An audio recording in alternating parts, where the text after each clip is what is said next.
भारत में कोरोना लगातार जंग हारता जा रहा है। पिछले 24 घंटों में 12,000 नए मामले सामने आए तो 16,000 मरीज ठीक होकर वापस घर लौटे। फिलहाल भारत, अमेरिका, ब्रिटेन और चीन समेत दुनिया के कई देशों में कोरोना वायरस के खिलाफ टीकाकरण अभियान चल रहे हैं। भारत में अब तक 44 लाख से ज्यादा लोगों को टीका लगाया जा चुका है और इसी के साथ दुनिया में सबसे तेजी से 40 लाख लोगों को टीका लगाने के मामले में भारत सबसे आगे हो गया है। तो वहीं वैक्सीन को लेकर भी लगातार भारत की जय जयकार हो रही है। अमेरिकी वैक्सीन का भारत में खेल खत्म, ब्लैकमेल के बाद पीछे खींचने पड़े पांव। कल तक भारत को अपनी वैक्सीन को लेकर धौंस दिखा रही अमेरिकी कंपनी ब्लैकमेलिंग का खेल खत्म हो चुका है। दुनिया में वैक्सीन महाशक्ति बन चुके भारत को अमेरिकी कंपनी फाइजर ने अपनी वैक्सीन को बैकडोर तुरंत अप्रूवल की धौंस दी थी, वो भी बिना कागजात और जरूरी डेटा जमा किए। लेकिन मोदी सरकार ने न केवल वैक्सीन कंपनी की अकल ठिकाने लगा दी, बल्कि उसके लिए बाहर के रास्ते भी दिखा दिए। अब खुद दवा निर्माता कंपनी फाइजर ने भारत में इमरजेंसी इस्तेमाल की अपनी अनुमति वापस ले ली है। फाइजर ने drugs control general of India से कोरोना वैक्सीन की इमरजेंसी इस्तेमाल की मंजूरी के लिए अर्जी लगाई थी। फाइजर ने जिस समय इमरजेंसी इस्तेमाल के लिए मंजूरी की अर्जी लगाई थी, उस समय वो पहली दवा कंपनी थी। लेकिन भारत के कई बार कहने के बाद भी कंपनी ने ना तो डॉक्यूमेंट्स जमा करवाए और न ही उसके लिए अधिकारी मीटिंग के लिए पहुंचे, बल्कि वो भारत में बैकडोर से अपनी वैक्सीन का अप्रूवल देने की कोशिश में थे। हालांकि उनकी दाल गल नहीं पाई और साइड होना पड़ा।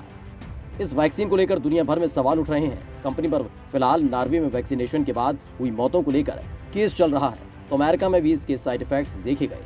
वहीं इस वैक्सीन के साथ सबसे बड़ी दिक्कत इसके भंडारण को लेकर भी है, क्योंकि इसे -72 डिग्री तापमान पर स्टोर रखना पड़ता है, जिसमें बहुत बड़ा बजट खर्च होता है।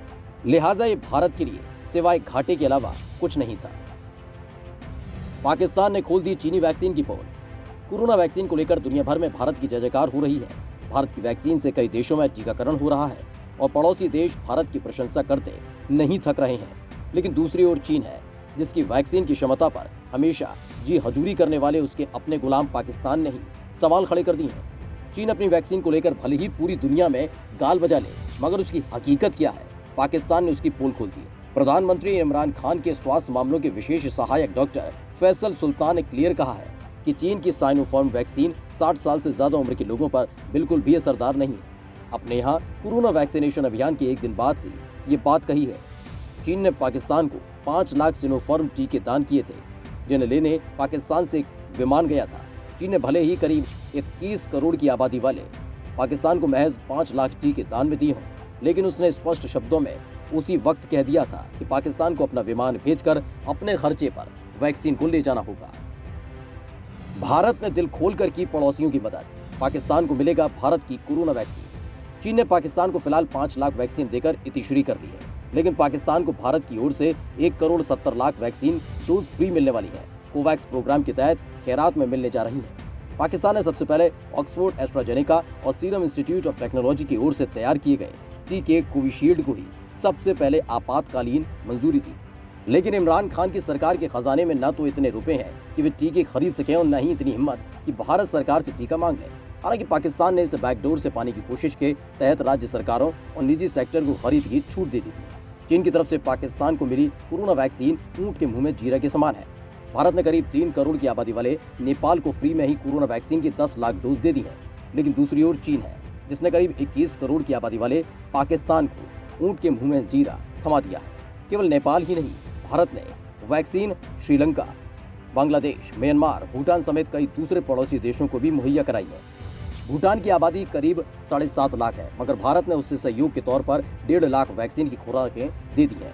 वहीं बांग्लादेश की आबादी करीब 16 करोड़ से ज्यादा है और उसे भी भारत की ओर से 20 लाख कोरोना वैक्सीन मिली है। 100 देशों में सप्लाई होगी made in India vaccine. Serum institute का यूनिसेफ के साथ बड़ा समझौता। दुनिया में वैक्सीन मसीहा बनकर उभरे भारत के लिए एक और बड़ी खबर है। दुनिया की top vaccine company serum institute ने दुनिया के 100 से ज्यादा देशों में वैक्सीन पहुंचाने के लिए एक बड़ा करार किया है। कंपनी फिलहाल ऑक्सफोर्ड, एस्ट्राजेनेका और नोवावैक्स की वैक्सीन बना रही है। सीरम इंस्टीट्यूट और यूनिसेफ ने कोविशील्ड और नोवावैक्स की वैक्सीन की सप्लाई के लिए करार किया है। इस डील के तहत 100 देशों में वैक्सीन की 100 करोड़ से ज्यादा डोज भेजी जाएंगी। यूनिसेफ की कार्यकारी निदेशक हेनरिएटा फोन ने सीरम इंस्टीट्यूट के साथ समझौते की जानकारी दी। हेनरिएटा फोन ने कहा कि हमने पैन अमेरिकी स्वास्थ्य संगठन समेत कई संगठनों के साथ मिलकर 100 देशों के लिए 100 करोड़ से ज्यादा वैक्सीन की खुराक का ऑर्डर दिया है। ये वैक्सीन निम्न और निम्न मध्य आय वाले लोगों को $3 में दी जाएगी। कमाए वाले देशों और वहां के लोगों तक कोरोना वैक्सीन पहुंचाने के लिए कोवैक्स पहल की शुरुआत की गई है। संयुक्त राष्ट्र इसका नेतृत्व कर रहा है। वैश्विक पहल कोवैक्स के साथ दुनिया के 180 से भी ज्यादा देश इसमें जुड़ चुके हैं। निम्न आय वर्ग के लोगों को सस्ते दरों पर कोरोना वैक्सीन मुहैया कराने के लिए कोवैक्स में शामिल संगठन कोरोना वैक्सीन बनाने वाली कंपनियों से समझौता कर रहे हैं।